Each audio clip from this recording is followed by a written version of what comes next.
as well anyway, so we can Yeah, sure. get to it.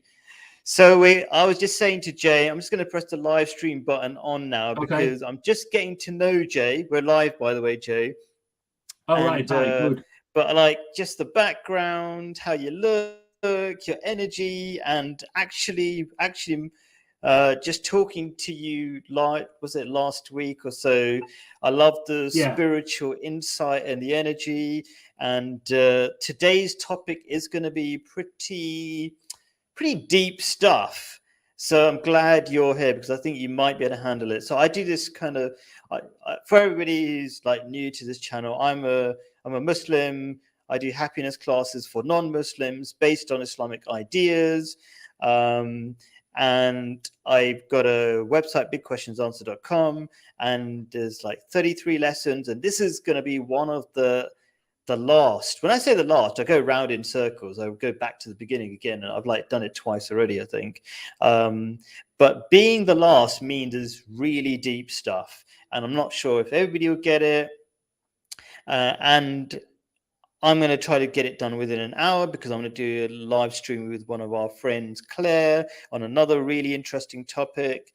So I'm just going to start whizzing through it. But before I do, I want to hear something about Jay from in your own words. I mean, I love your spiritual energy and all this kind of stuff. But what about just say something about yourself? And you were going to say something about your friend's art behind you as well. So you Oh, can plug that in as my well. background. Yeah, yeah. Yeah, Well, yeah, go for it. it's called energy painting. And Okay. my friend's got an exhibition at the weekend. I think it is. Anybody who wants to know anything about it can contact me.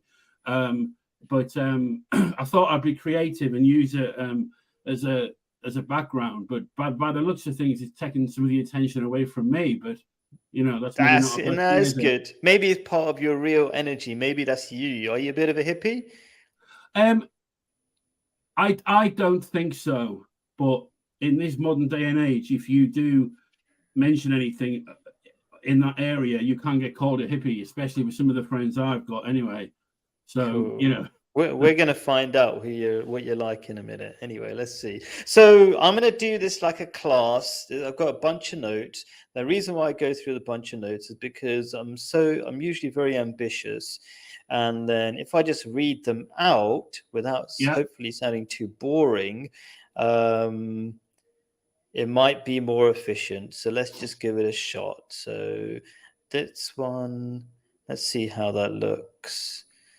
Okay, and I'll make it zoomed in so there's a remote chance that people can read it. I don't know. Um, Something like that. Is that vaguely readable? I don't know. Yeah, no, I can read it. So this is about making the trick to making better choices. Yes. Right. Okay. And then I was so this part of the happiness course is linked to an awareness of the afterlife. And that might sound a bit weird, but it gives perspective to everything. Mhm. So here goes. Let's see what happens. Okay. So there's a title: Trick to Making Better Choices dash proof of afterlife. Originally, I didn't put that in, but I thought I should. And so, why have I mentioned that? Basically, as I say, the proof of afterlife creates the mindset for better choices. It gives the proper perspective. And you want to say, how do you prove something that nobody's ever seen? We'll get to that. And I like to do a short version because some of this stuff is so deep, people might go, where is this going? So I'm just going to give a short version. And it's very abrupt. And let's just see. But I think I'm talking to somebody who can handle my abrupt and maybe cheeky way of explaining things But and the possibly. first sentence sums it all up. I mean, that's you nailed it in that first sentence. I'll be honest. Wow. Okay. Cool. Okay. So I'm going to go for it. Okay. I, I think we're going to have a lot of fun. I mean, the fact that you Yeah. didn't get offended by the first sentence, that's pretty good. Okay. So here we go. So I'm going to, I basically, I've got too much to read, but what I'm going to do is I'm going to read a chunk, which is this little paragraph, this slightly large paragraph here. Then I Yeah. want to hear what you're going to say, and I'll keep pausing like that. So anyway, Great. as a Muslim, I'm amazed how non Muslims in the West are becoming more suicidal and lonely, yet they don't fix it by doing what works, like getting married. When I ask why they don't marry, they have the same pathetic reasons. And this is being harsh, but I'm always helping so many people, and they're struggling with really simple things. I think Yeah. they have the same pathetic reasons, like marriage doesn't work. Everything can and can't work. Just copy those who make it work. Muslims and a few others. Even if they believe in God, the lack of clarity of what God expects of them and the fact that they will be held accountable seems to leave them in perpetual excuses for not marrying. So I'm not sure if that sentence was correctly written. I always write these things in a No, rush. I So get it it completely. made sense. Yeah, Great. yeah, Okay. completely. Okay. Um, Muslims just get on with following the rules, which include enticing things like getting lots of sex. Because if you're in a marriage and the rules are you're supposed to have sex, that's all good rules. And so they live happily ever after. The reason life is so easy for Muslims is because they have accepted reality, which makes their path clear. Westerners prefer freedom to ruin their lives.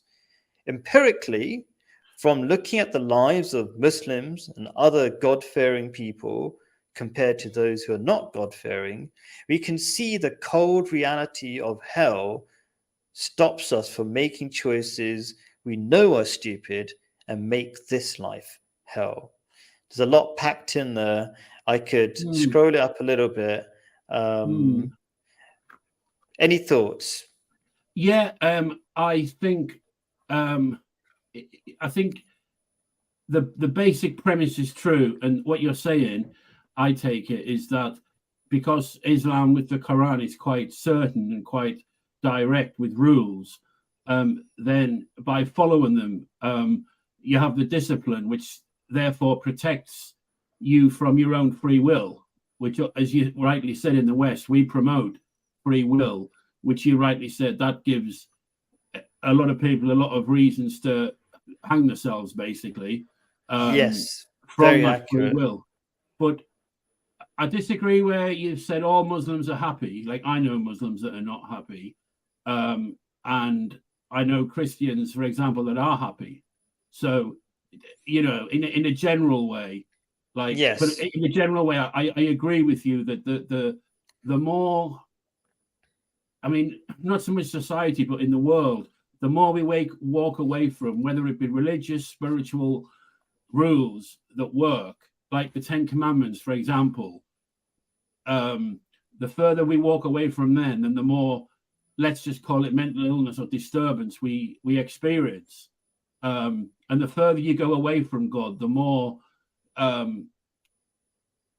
in general, I think the more trouble you'll encounter. Yep. So, like 100% like like agreed. like some Jews, I mean, they really follow the stuff and family orientated, and that's probably a safe place to be. So I for one need protecting from myself, and I'm sure you understand that. Yep. And Me that's how too. I came. Everybody. Yeah, and I came to this stuff not through being righteous and willingness to connect with God. I came to it because the dark side didn't work, and Mm. it And was a by the mass. way, me too. Me too.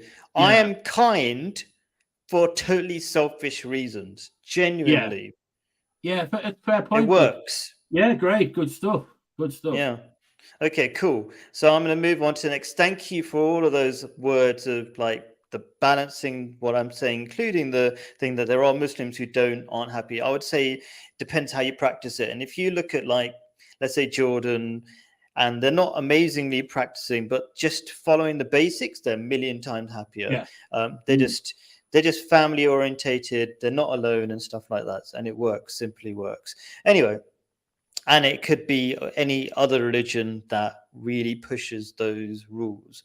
Anyway, so in short, mindset for better choices. I'm going to make a quote from the Quran and from the Bible. Yeah. Um, But for those who fear to stand before their God, there are two gardens, and God. There's a lot of metaphors, but No, I get that. Is that saying that there are two choices we can make? no, There's there are like, two. Well, there's it's going to be paradise in this life and the next. Gardens is paradise, right? and you'll have paradise in this life and the next. So All right, when right, you okay. fear God, you make better choices. You avoid dumb choices because God Yeah, just wants you to do good things, and you're going like, "Oh, I've got to do what God says." Oh, and then you end up having a lovely life. yeah. And It's in like a a child similar, doing that. Yeah, it's like a child doing their homework, isn't it? Like yeah, the consequences exactly. of not doing it are frightening. So, yeah, that's a fair point. I go with that. Cool. And a similar point is made in the Bible. The fear of God is the root of all wisdom. That's the Bible, Proverbs 9:10. Mm. And so I'll just make a quick comment, like I've already explained it. I think if you fear that you will be judged at the end of life, you will have the clarity that there is really only one choice, and that is you must listen to God, which is only going to benefit you so that you have paradise in this life and the next. Yeah. Cool. Okay. Now, the mindset depends on following the program, listening to the rules, because you know you have to. So that depends on you knowing. So I suppose there should be a word on there, but I'll try not to make too many changes. On you knowing there is a day of judgment. So this is why it's I necessary think that's to interesting. So, prove. yeah, is this Yes. like the reason why we should follow God? Um, Yeah, you need the because there clarity is the that this is a certainty that you're going to meet God. If it's like a theoretical thing, you're right. not going to be so. It's not. It's going to affect your rules less. You know what I mean? The Yeah, clearer yeah. you are that this is the truth, Mm. and this is not just hocus pocus fairy tale stuff. So, If you so think it's gone, gone. are you just thinking about myself? It's not so much the day of judgment; it's more so the consequences today. It's like if you've got two choices to make, and one of them's, let's just say, God centered, coming from a good place, and the other one is a selfish gain, then if I make the selfish gain, then the consequences of that are not good in general, and There are they've never. immediate, yeah, Yeah, the immediate feedback of doing yeah, something wrong. Your conscience is hurting. yeah. But That's true. I've never considered that there's a day of judgment. I don't, I don't look forward to it. I'll be honest. Okay, yeah. I think people have some realization of God, but there are some bigger choices that are harder. And I think Westerners overthink them, like marriage. So I'm basically what I'm doing in this stream is I'm not just taking a theoretical stance, we should believe in God that helps you in Mhm. all areas of life. I'm going to take one example, which is marriage, Yeah. where loads of Westerners are failing in because they think it's too much of a responsibility, too much of a big thing, and they're not doing it, even though it's going to help them. But they can't be, they're not doing it because, like, they're overthinking about it. They're not, but the people who are doing it mainly, really, I would say, me and other, all the Muslims, they know this is their duty. They've got to do it. It's, it's a red line in Islam. You must get married, and then when you No, know I it, you think just do it's it, the op- and mm, you get the blessings, you get the rewards in this life, sort of thing. So I'll yeah, just let's see. This yeah. is pretty deep stuff. I'm going to Good. see how it goes. Right, this Okay. proof of afterlife 1, and I do call to witness the self-accusing soul that the day of judgment is a certainty. Okay, so that's the whole proof. What is going on there? Okay, we have all been programmed with rules of life called the conscience. If a man has no responsibility, I actually copy pasted this from what you, if you follow the link. So I'm just kind of, I realize this is not how I write because I don't say it for man. But anyway, it's an old style writing. But anyway, It's if a okay. man has no responsibility, if he has not to account for his deeds in an afterlife, why this pricking of the conscience at the doing of an evil deed? And then it comes back to my normal writing. If we are all given a rule book and warned every time we ignore it with a taste of hell, like you were saying a minute ago, that is a warning sign that we will be held accountable for ignoring it when the test of life is over on the day of judgment. So I made a comment like I was thinking, I'm not sure how many people are going to grasp that, because I think it's self-evident if you kind of feel it, but I don't know. How do you respond? Is it just hard to absorb as a proof? No, it's good. I've got it. I've lost it. But let me just quickly speed read it. We've all, again, because I want to get it, it's good. We've all been programmed with rules of like conscience. Yep. If a man has no responsibility, then he's wild. He's free to the wind. If he has not got to account for his deeds in an afterlife, why this pricking of conscience? Doing it? Yeah, it's a good question. Why? It's basically what's this. The purpose what's the purpose of the conscience? Yes, it's like it tells. If you look at it, it's quite. There's some things that we just get used to, but it is very weird that we've all been handed the same rule book. No, it's like I get it. And why would you be given this rule book? Why would we be blessed? There's a reason. Why would we be blessed with a conscience? Yeah. But what's the purpose of this rule book? Yeah, it's a reflective one. Okay, so this is the next one. I'm not sure. I personally feel because it's more concrete, it's more easier to absorb. I think the first one was very spiritual. This one's more sciencey.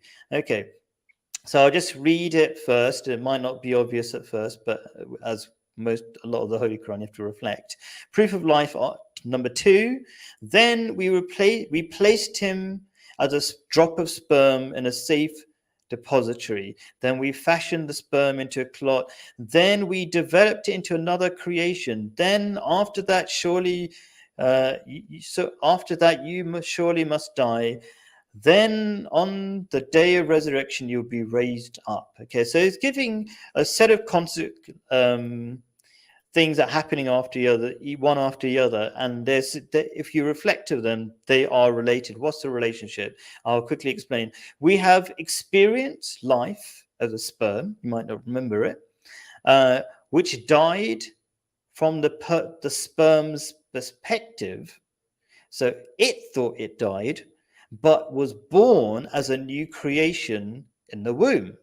So one death from one side was life from another side, which then died. So there's another stage, which then died from the womb universe, but was born outside the womb. So from a baby's perspective, when they're in the womb, you have to get rid of its life support system, the umbilical cord. From its perspective, it dies because that's what it breathes through, that's what it eats through. And then when it comes out of the womb, it breathes for the first time. It's a completely different universe, but it's death from one perspective, life from another's perspective. We have experienced death and rebirth twice already. Do you get it? The sperm dies. Yeah, no, this is fascinating. I've never considered it at all, to be honest. But never considered it like that. That there's already 2 rebirth and deaths probably before we pop out or pop off or whatever. Yeah.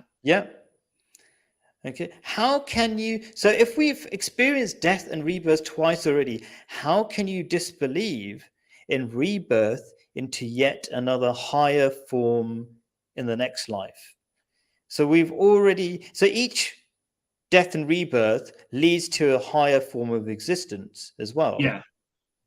So then it's difficult to say it's impossible if there's already evidence of 2. Yeah, we've done it twice already. Each of us have done it twice.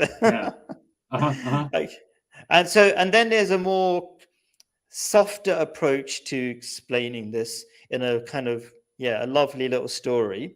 I've copied, I don't know if you've ever seen it, Conversation in the Womb, a parable of life after. The original title is Life After Delivery, but it's really about life after death. Have you ever heard of it? Nope. Let's go for it. In A mother's womb is a bit of a story. So in the mother's womb were two babies. One asked the other, "Do you believe in life after delivery?" The other replied, "Why, of course. There has to be something after delivery. Maybe we are here to prepare ourselves for what will be later." "Nonsense," said the first. "There is no life after delivery. What kind of life would that be?"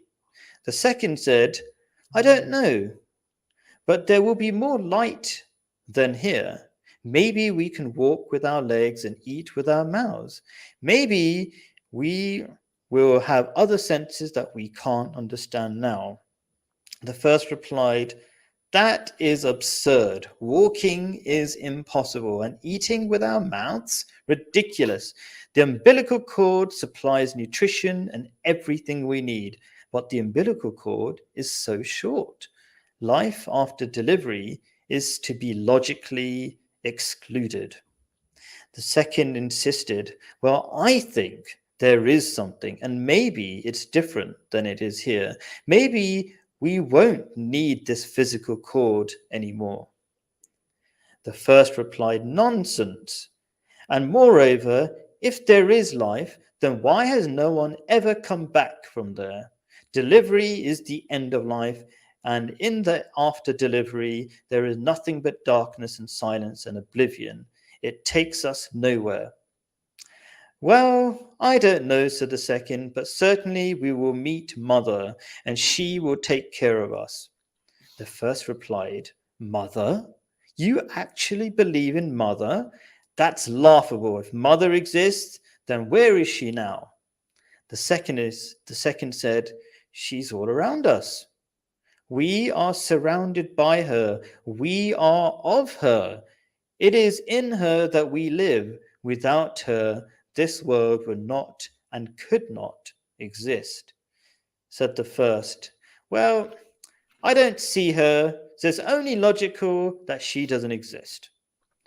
To which the second replied, "Sometimes, when you're in silence and you focus and you really listen, you can perceive her presence and you can hear her loving voice calling down from above." It's a parable from a book, Your Sacred Self by Dr. Wayne Dyer. Any thoughts about that? Yeah. When you started it, I thought, oh dear, but I got it about halfway through. That my disbelief, or I've never really considered it, but my disbelief in the afterlife is relative to places the way I will have been as a baby and before that, so to speak. And I've transitioned from there twice into something. So if that pattern continues, then it's easier to see how there may be an afterlife. And the argument of, to say, if you're inside the womb with another baby, as in this conversation, the chances of, or the belief of getting out would be like, you'd be called a conspiracy theorist. Yeah. It would be impossible. But then once you're, the next stage, once that happens, you can say again that there's another level, and everyone will say, "Oh, you're off your trolley." But what this story is saying, it's suggesting to me that, like, you're already on stage 3 or something. And, yeah, and who's to know that there might not be another one? You know, it definitely opens it up to the possibility that it might. Yes. And that's all you got to get. You got to just open the door an inch. Yes. With people, and it's doing that with me genuinely. I don't like. Beautiful. That's right. That's it. Just an inch. That's what I need. Yeah.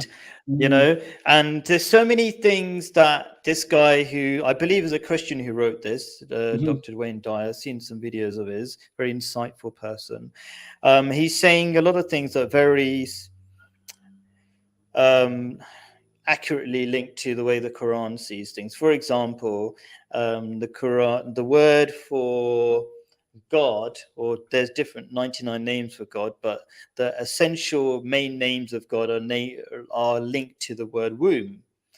Um, and so essentially what is being said in, like, if you look at this world, we are in a womb right now. If we think Yeah. about it, all our needs are being taken care of in a beautiful way. But Oh yeah. because it's so easily given to us, we don't appreciate it. The more you're given, the less you appreciate it. If you had to gasp for air, if you had to plead for air, you would appreciate more. But because we get it so easily, we take it for granted. So you're saying it's no different to the womb. It's just a We are different in a bigger stage. womb.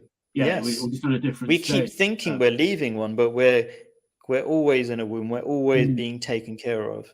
And that's and it's, you see, some things require reflection. This is one of those really deep conversations, not obvious, but in any reflection of society, of science, you'll be absolutely amazed how well you're taken care of, about all the amazing systems that keep you alive.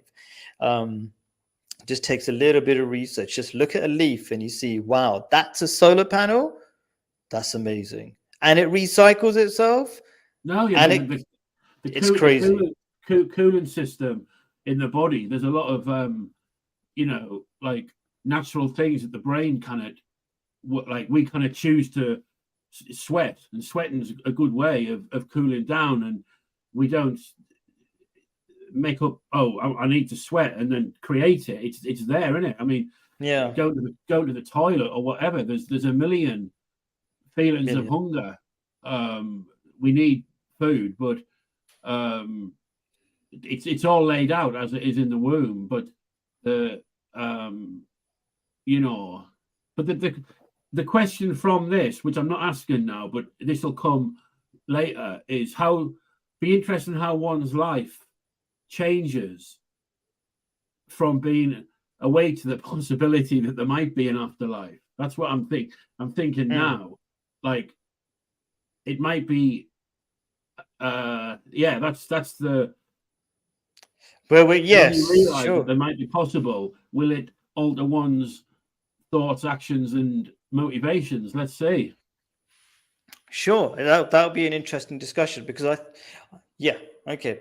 And so so the mindset depends on you knowing what God wants you to do. Also, there's a third part, because say you've got to do the right thing, but what is the right thing?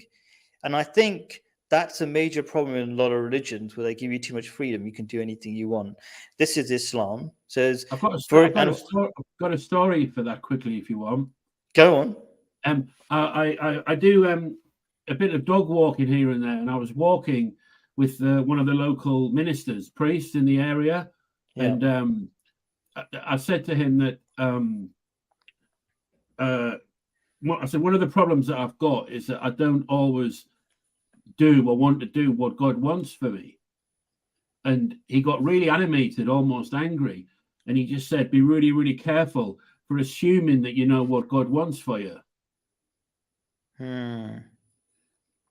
I think that's a dangerous thing too. I think you do need to know what God wants you to do. So this is an example from Islam. It says, Yeah. marriage is part of my way, and whoever does not follow my way has nothing to do with me.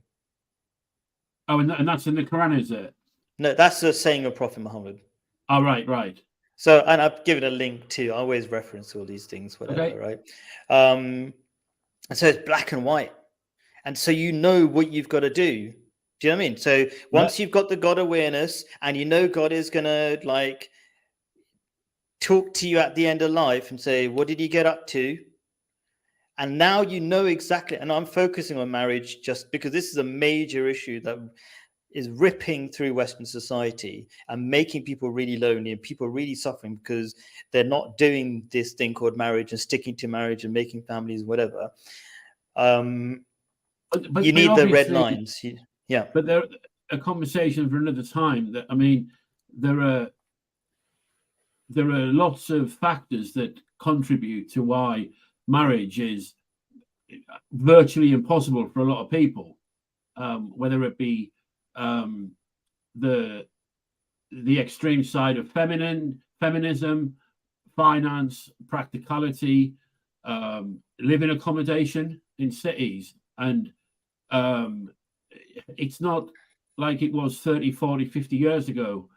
So this is what I said in the beginning, and I was really harsh.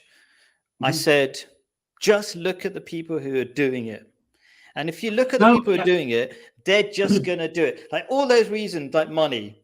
Well, how much money do you need? You need money for yourself. She needs money for herself already. If she's surviving but already. how come there's a lot of, in London, for example, there's a lot of Muslim single people who are not married?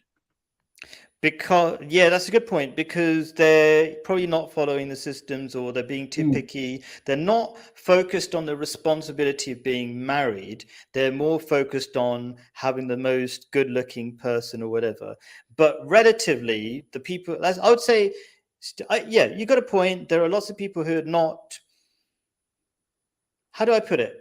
If you go to a Muslim country, most people are going to be married. If you're going to go to a Muslim population, they get their percentage is much higher. What I'm saying is that I would say, if I've seen the people who are not getting married, they're not following the rules of the religion. That's how simple it is. They're really not following it as well, I would say. That's my own experience. How easy is it in Islamic countries to get divorced? It's easy to get divorced. You just have to, the woman just has to say. There's only like there's rules like if you're on your period, then it doesn't count at that point. You have to wait until after your period, because you're considered to be too emotional, and it's not good to make a choice.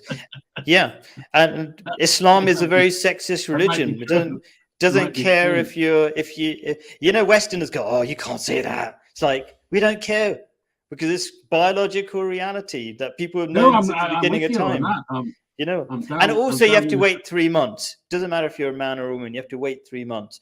And actually, there's a lot of evidence, like they tried this in China, and the divorce rates went like massively down. I can't remember the numbers, just because they said there's a cooling off period, as it were, like for 3 months or something, and then I mean, the question with divorce is that getting married is not a big thing because it's so easy to divorce. Yes, that's right. That was the reference in the West, but I'm with you on the. It would be better for all if marriage was a permanent goal of everyone, and that was encouraged. And it works if you got the right reasons. If you come in with the wrong reasons, there's some romantic dream, whatever it doesn't mean that you can't have love, but the idea of love in the West is completely wrong. It should. They've got. Yeah. Yeah, it's they don't. Love is very simple. It's called kindness. Yeah.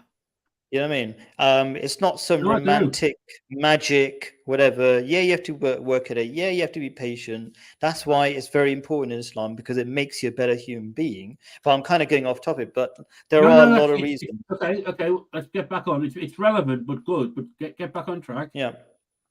Anyway, so where am I? Okay, religions other than Islam and Judaism don't seem to be clear on marriage. This is why they fail. Christianity has a son of God that didn't get married. That sends mixed messages. I didn't even bother with Buddhism, which is the fastest dying religion, because their target is to be a monk, and a monk doesn't get married at all. I think in the West, marriage is more of a social, or it was more of a social platform than a religious platform. And in Islamic countries, from what I'm reading and listening from you, it's more like a requirement. Yes, spiritual, religious duty, and a duty to society as well, because that's the building blocks of society. And people might not accept that because they think individuals are building blocks of society. It's a bit of a topic, but if you don't know how to stay married, you don't know how to commit to relationships of any kind. That's what I'm seeing in reality in the West. Yeah, well, commitment in itself is needs discipline and structure. And if you're promoting free will, then discipline doesn't come into free will, really, Yeah, does it? exactly. That's right. So free That, will is there as a basic thing, but it's not going to make you happy. In fact, like you say, it's going to make you miserable if that's all you want to stop at. That's not the end. Anyway, so I will. yeah, One thing I wanted to hear. I'm going to summarize it, and then I wanted to hear an alternative idea from yourself because we were chatting on WhatsApp, and then we'll kind of whatever. So summary: in the godless West, we underestimate how stupid we are. It's actually all people are really stupid. Does any study of psychology, you realize that, including myself, right? We act as if we are going to live forever, as we rarely think about death. So we spend our lives blinded by addiction to self gratification at the cost of everything that actually makes us happy. We run from anything that looks like responsibility, such as marriage, even though the statistics show that we need it as social beings. We cannot snap out of harmful hedonism without the fear of God. mhm. God doesn't need anything from you, but just wants good for you. God knows ego blinds us and so makes clear what we need to do to be happy. The God fearing listen and win at life, the rest lose. That's it. So it's like surrender to receive, um, as Yeah. in giving up what Yeah. you perceive Very, to be. yes. That's the definition of Islam. Islam means to let go of your personal will to God, and then you'll have peace. It's quite interesting because the artist who painted the picture behind me, that's her motto on all her art, is Ah, surrender to receive. Um, Quite interesting.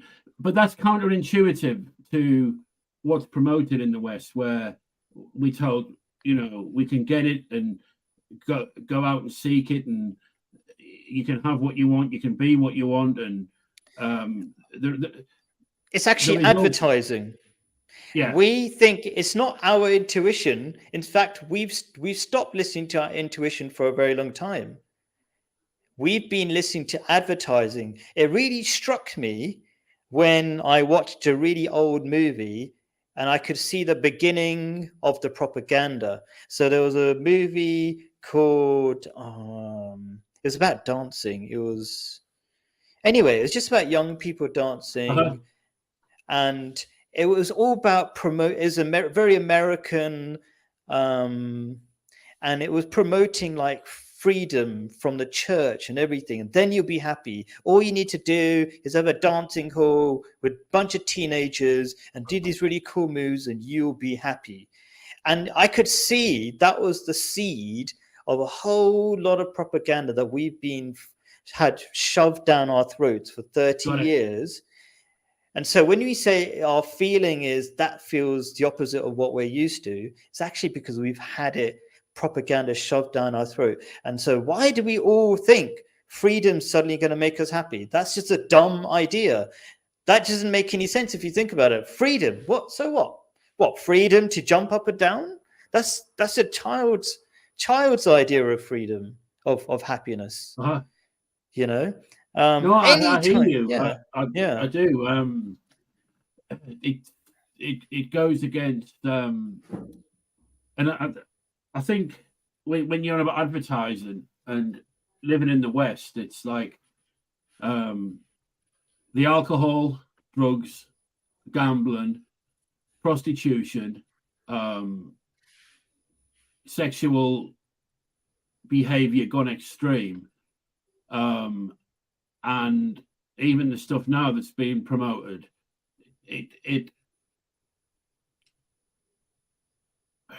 The results isn't it interesting that there's what they call a mental health, like, pandemic or whatever, sweeping the Western world, and to me, it's completely, Yeah, I it's call yeah, mental it's a health consequence. spiritual health. They're the same It thing. is. It's a spiritual glut, and you know, but but don't you? I mean, you're in Jordan, so you're probably on the safer side. But I You know, find I've it only quite been in Jordan for a month. Like I a know month. Yeah, the no, I knew West. you were Yeah, in yeah, London, yeah. but London. Yeah. so you'll have seen it in London. But Yes.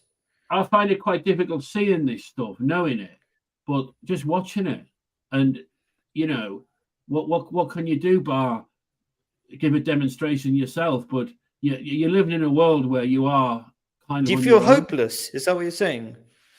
I don't feel hopeless. I'm the opposite. Like, because I feel like I know I'm plugged in, and I'm beyond, not beyond the human condition, but I'm beyond the lies that my self will tell me, that if I can get drunk tonight and get 3 blondes, I'll be happy. Initially, I Mm. will. The thing is, the ego is quite clever.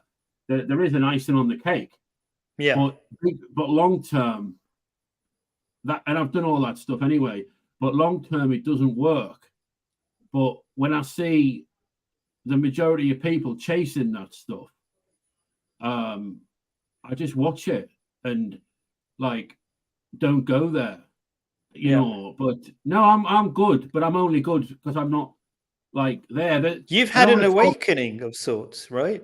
I've Well, had not I've of had a sorts, few, yeah, definitely. yeah. I mean, And not that's through what we all choice. need to do. An awakening shouldn't be like an unusual thing. This is part of growing up. I need an awakening every day. Like, oh, I need to be a better person than the day before and Yeah, have I mean, a better I've got awareness. I've got some friends, and they're good, solid men, like really good friends, and that they want to legalize drugs, and I genuinely don't understand the like rationale of it, and they're going about the money and the tax, but do they not do they not see the consequences? Like, Mm. your daughter comes downstairs with a needle hanging out of her eye and saying like, "Mum, Dad, it's all right, it's legal." What can you say? So I'm speechless at a lot of it, some of the insanity that goes on. But I've Mm. also learnt my lesson over time, just to stay relatively quiet, as in, don't sort of go around and change the world in an afternoon. And I question if Yes. it's my role to do that. I realize that doing that doesn't actually work.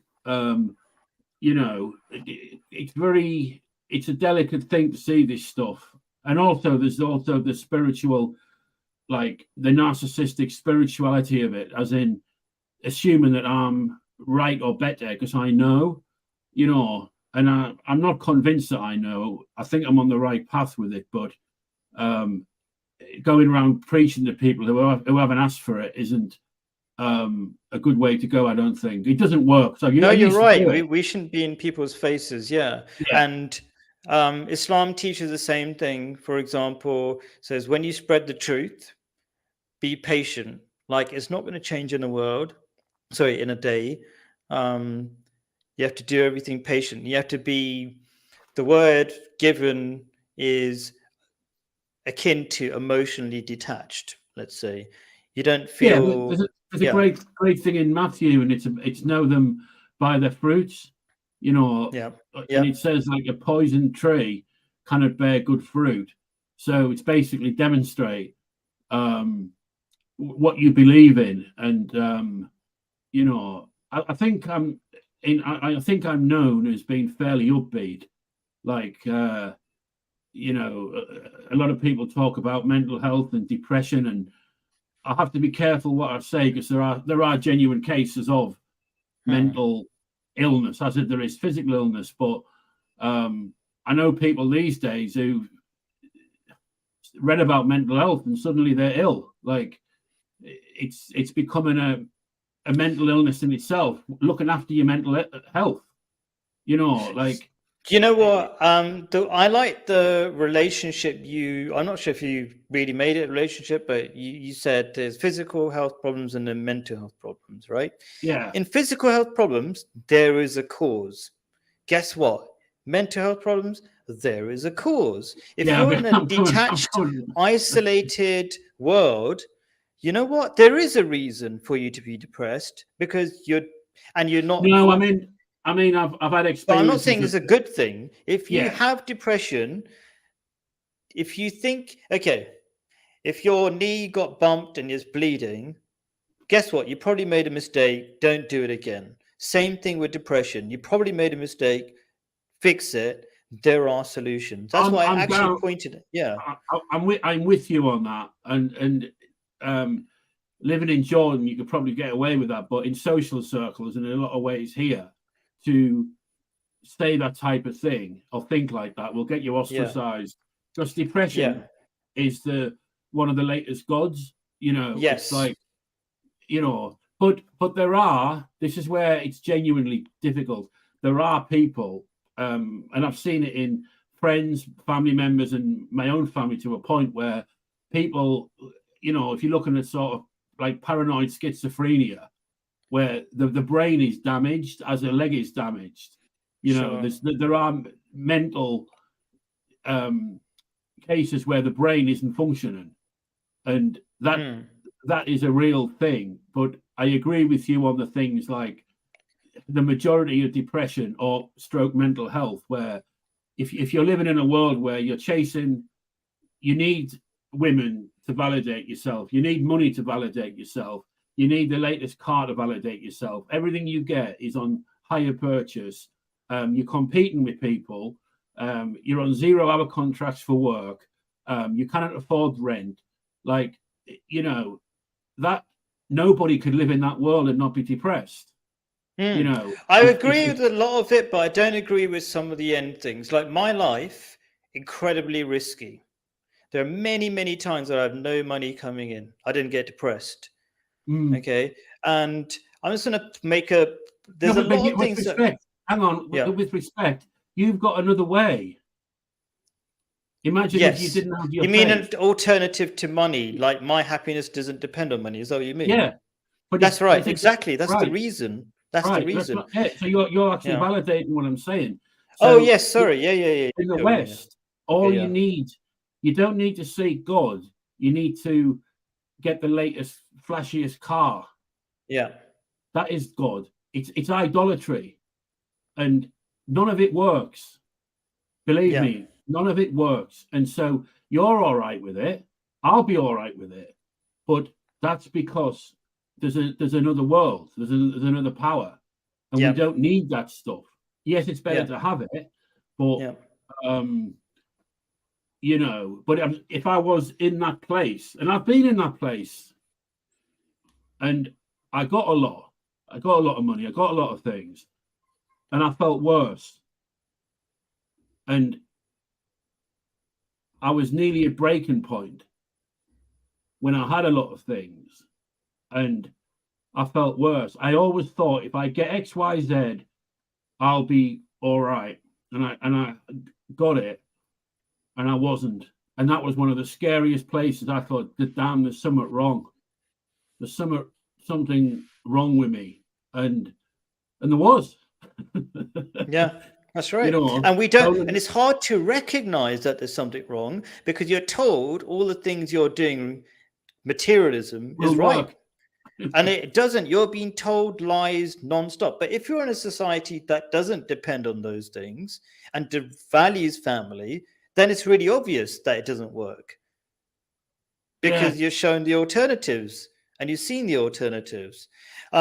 Did you? We were taking WhatsApp. You said you were going to suggest some ideas for a way. Also, this is all about making better choices, and I'll talk about one mindset, which is the big picture. yeah. I What think have you I got think we've any covered. other I mean, I ideas? can talk about it. I can talk forever, but I think we've Share covered some it. But ideas. well, the title of the stream was making choices. So since you asked me to come on the stream and talk for the last few days, I've been really conscious of the choices that I've been making, and most of them are not good choices. I'll be honest. And my dad, he's a wise man, and he once said to me, he doesn't say much, but he once said to me, it appears that you keep making decisions that don't go in your best interest. And I knew that was relatively true, but I continued to make the same decisions. And over the last few days, even coming on here, what I thought was, what I'll do, I'll go through my books, I'll go through my stuff, and I'll come on here and like blow the internet up with wisdom. Right? I'll put it together, and I'm like, oh God, I'm doing it like the egocentric, you know. And then I thought, oh, to hell with that. It's hard work, but I've lived a life. I know what I'm on. I'll say a little prayer beforehand, and what will come will come. And I know you're a man of good spirit. Yes. And that it never fails when you get men of good spirit to communicate. So, but if I hadn't been watching myself, I'd have come with quotes and the whole thing, and I've come with nothing except, which is a great place to be, which is what we're talking about, surrender to receive. Yeah. But as well, just practical things. I mean, know them by the fruits. Like the last year and a half, I've been struggling with illness, nothing major, just like viruses and flus and colds and whatever. But I haven't been getting well, and I've known that what I'm doing is I'm waiting. I'm nearly getting better, and then I'm going out and swimming. I swim in the sea, and I do all this kind of stuff. And I realize that I'm not actually doing what everybody suggests, which is wait till you're better. Like, I think I can override natural order. Like, and see, I see a lot of what you're saying in myself, in my older self, and even now. So I'm always transitioning. So an older version of me, I used to get sick a lot. And that was a spiritual illness as well. Let me explain. Because I used to put more pressure on myself, not give myself a rest, because I was also always trying to do something I couldn't do, like beyond my means of ability and time and things. I was stressing out. That's wrong. That's an ego problem. If I'm stressing out, that's an ego problem. That means me trying to do things that already beyond my capability. My job is not to change the world. My job is just simply be available every day and do something good every day. That's it. That's it. I just keep doing. So if this show goes badly or well, it's not really my concern. My concern is, did I do some good research on the way to it? Did I give some time to it? Did I do whatever? Was I polite to Jay? All this kind of stuff. And what's interesting, Khalid, right, is that it's actually easier to do that stuff than to do the other stuff, isn't it? And yes. Zero pressure. So why would I choose to take the difficult route where the results are dire? Whereas as opposed to taking the simple route, do what you're supposed to do, don't do any more, and let the consequences of natural order take its, the real problem is the ego. It's like, if I thought I'm important when I'm coming here and doing my show, then that would cause me problems. And it used to cause me relative problems. I was thinking, I need to solve this. I need to solve that problem in the world. Now, I just have to turn up. God's problem is to solve the problem. My problem is just to be the pawn on the chessboard. Just do my little bit. That's it. Finished. Yeah, even the results or whatever. Even when you said pawn on the chessboard, I thought, God, pawn, But you're right. Not even that. Yeah. No, you're the board, the table. Yeah. But an interesting point is if I come on here and I'm in good space, the humble, ego deflation, the law, and you come on and you're in your egoic self, then there's actually 3 people on the stream.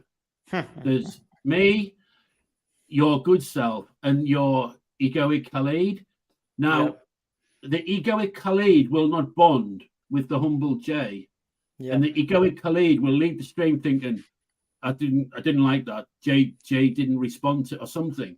So when I I've had loads and loads of personal experience of being not in egoic self, which in itself is an egoic statement, but people warm to you, even dogs come up to you. Or Mm. when you're full of the other stuff, it's a different form of energy you're putting out, and The you can Quran get to says mm, the Quran says good things are for good people. Essentially, let's say like attracts like is another way of saying it. So humble people, spiritual, not proud, attract like-minded people. I think that's what we're yeah. saying in a way. No, You know what I mean? that's the world over. I mean, it's beyond denominations of religion, but that's the I'm you going to push know. the limits in the last 4 minutes. Are Okay, you married? no, are you asking? I'm, Are you well, offering? I can try to sort you out. Seriously, No, see, no. as a Oh, Muslim, really? it's like a responsibility to get everybody married. It's a serious thing. So I wanted to ask that because commonly, if I ask a Westerner, there's a good chance they're not married, right? And the whole point of this is not theoretical chat, practical chat. Uh-huh. Okay, and of course you can be open about this as much as you want, right? But okay, let's ask you why you're not married. I'm not married. I've been married, and I don't feel like I want the. I don't want the commitment. I love my freedom. I'm at a point in my life where I roll with whatever. I don't get lonely. I I enjoy not having women around me. I enjoy not having to listen to them all the time. I've got a load of women in my life that I kind of dip in, dip out, and a lot of them are married, and the husbands can have the shit bits, excuse the language, but I kind of, I just no, and I do think I'm beyond the point of recall. So I do think I've put it. In the Go on, Islamic sorry. system, so beyond the point of recall. So a lot of people feel that they're not material, they're not good enough, whatever. There's different reasons. You said a bunch of things. You didn't just say that. You said a whole bunch of things. Like you like your freedom. Now that sounds Yeah. funny in a way because we were talking about Westerners talking about they like their freedom, right? Um, so it is a bit hard to always push for why you should get married. Okay, I'm just going to say one thing because we've got like 2 minutes left, and I'm going to do a stream with Claire. Right. A lot of young people I meet under 30, they say, you know what, we're fine. We're fine. And they can't be fine because it's not human to be by yourself. That's one thing. Like, what are those boys doing? They're probably jerking off to porn, realistically. There's a massive epidemic of porn, Oh, which is also going to child porn, by the way, in America, right? I would ban it. I would ban it all. Well, Everything. well, we need to fix the problem, though. We need to, Yeah. you see, porn is the crutch, but we need to fix the leg first. Mm-hmm. Do you know what I mean? So, Yeah. yeah. And yeah, so it's kind of, so this is a really good example of it's hard to say you definitely should get married, but if you know God says you got to get married and God's been right 99 point whatever percent of the time throughout human history, you can take any God law and you know it works, then it probably works for you. You're not the exception, is all I'll say. Well, yes, I'd be a hypocrite to say I disagree with you from what I've been saying for the hour. I'm 56. I've been married, got children, and I've kind of done it. And I would agree with you 100% with if I was in my 20s and to women as well.